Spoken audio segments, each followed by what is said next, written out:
What's up, YouTube? I am. I just wanted to share a video of something that I think all of us need to take a look at. This is an old video. I remember watching this live on C-SPAN back in the day. I'm an older dude, so this right here makes a statement about the person we got in the White House. I just want to give you, for all you Biden bootlicks running around here, talk about give him time, Biden, Biden. What he tell us?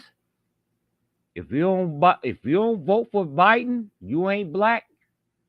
Take a look at this.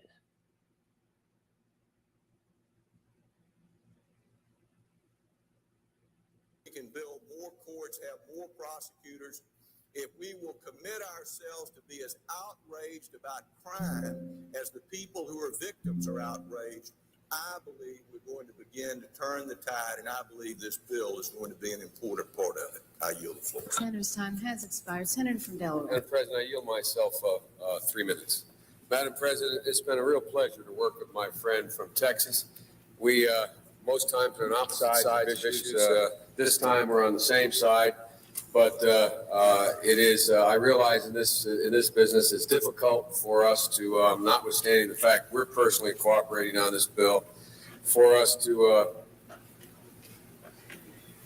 dismiss the prospect of some partisanship. Let me set the record straight on this bill. The underlying bill, which is now the Biden-Hatch bill, was the Biden bill.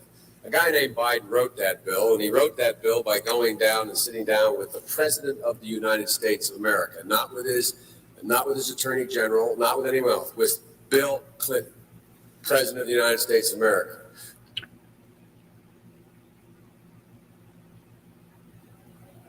So, Bill Clinton and him sat down and wrote this, right?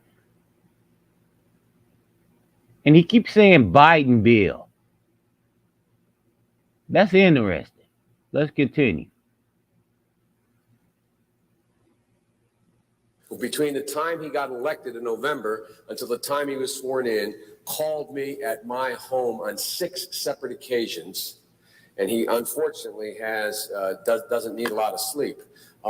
Sometimes literally, and I say this on the record, as late as 11:30 at night, to discuss why I wasn't moving quicker on the Biden crime bill from before.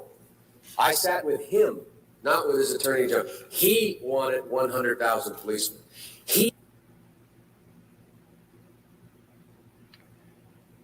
So, you wasn't moving fast enough on putting a bunch of race soldiers out here to attack us. Interesting. And we talk about Bill Clinton here. Let's not forget who he's talking about. All right, let's continue.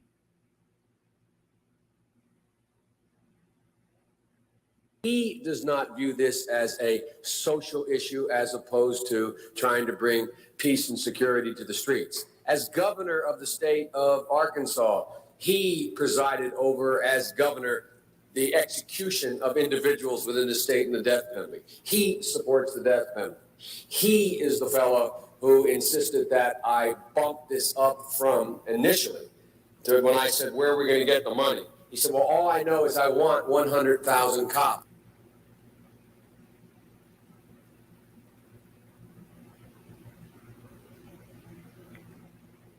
Listen to what he just said. He said he supports the death penalty. He supports 100,000 cops. He is pressuring me to do this. Keep in mind, this is Bill Clinton. Let's continue.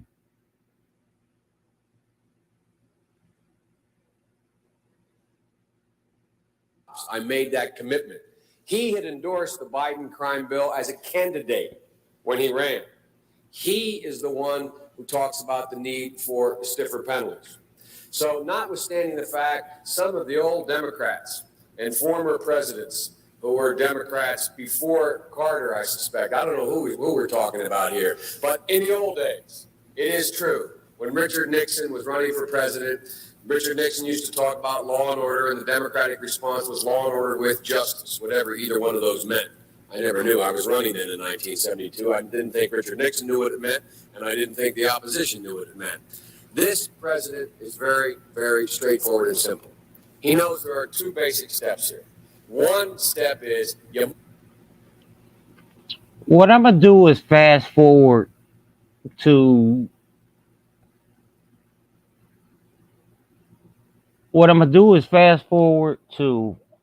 when he talks about something, and I think that's particular to us, and we need to understand this. This is 1993. This is quite a bit of, about quite a bit of time ago.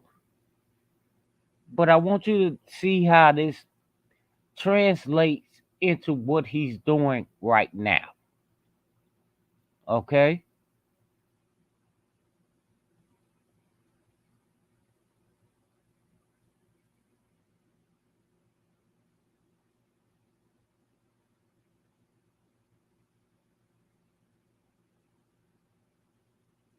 change the behavior. That's why we do in this bill. We have drug treatment and we have other treatments to try to deal with it. But they are in jail, away from my mother, your husband, our families. But we would be absolutely stupid as a society if we didn't recognize the condition that nurtured those folks still exist. And we must deal with that. And I think there's a consensus among Republicans in that. Old barbed wire. He said those folks. Keep that in mind. Republican conservatives West want to hang them high. Even those folks are saying, hey, we got to deal with the root cause of this. Not one or the other, but separately.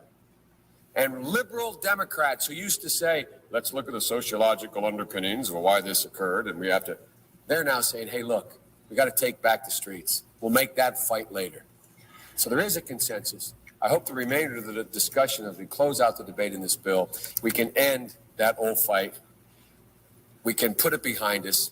Hopefully we have, the senator from West Virginia said this is a historic moment on this bill, a consensus being reached. I think it is, but I think it's a historic moment for a political reason as well. Hopefully we will end the discussion about whether or not Republicans are Neanderthal and only want to hang them high, and Democrats are wacko liberals and only want to look at the causes. Those days are gone.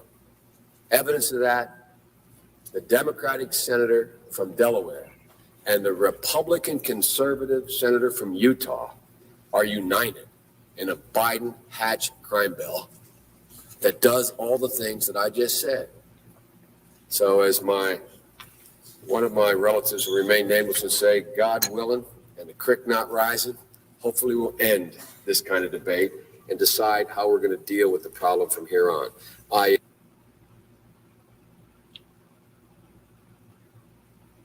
Okay. So I'm going to rewind this because I want you to listen to what he says as far as when I showed you when he said those people.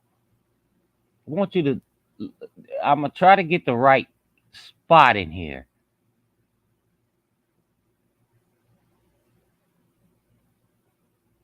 Let's see if I can do that. And we must deal with that. And I think there's a consensus among Republicans in that. Old barbed wire Republican conservatives West want to hang them high. Even those folks are saying, hey, we got to.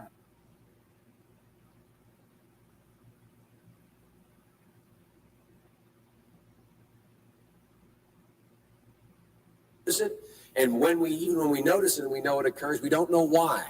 So you cannot make rehabilitation a condition for release. That's why in our system, there's the federal system, you serve 85% of your time. I remember when it was going on, when I was making these arguments in the late 70s, they used to call Biden's same time for the same crime provision. It's a shame, but we don't know how to rehabilitate. But there is a consensus, and I will cease. A, we must make the streets safer. I don't care why someone is a malfactor in society. I don't care why someone is antisocial. I don't care why they become a sociopath. We have an obligation to cordon them off from the rest of society, try to help them, try to change the behavior. That's why we do in this bill. We have drug treatment and we have other treatments to try to deal with it. But they are in jail, away from my mother, your husband, our families. But we would be absolutely stupid as a society if we didn't recognize the condition that nurtured those folks still exist. And we must deal with that. And I think there's a consensus among Republicans in that. All barbed wire Republican conservatives.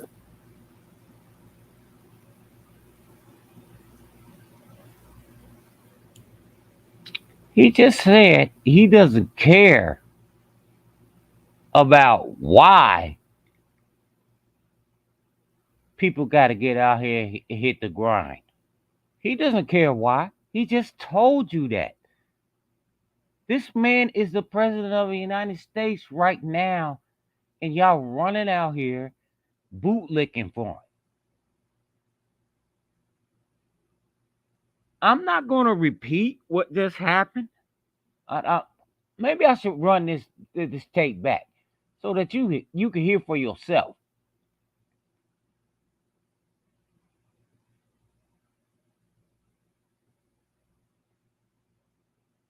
Make the streets safer. I don't care why someone is a malfactor in society. I don't care why someone is antisocial. I don't care why they become a sociopath. We have an obligation to cordon them off from the rest of society, try to help them, try to change the behavior. That's why we do in this bill. We have drug treatment and we have other treatments to try to deal with it. But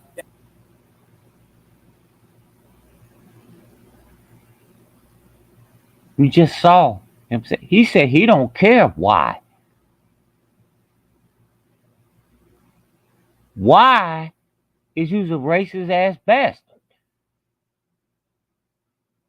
That would help out.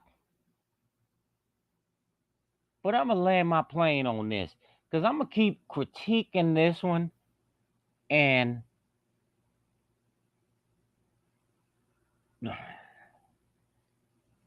if you are a Biden supporter and look at this and they'll say, you tried, yeah, you did it. You's a dumbass nigga. Peace.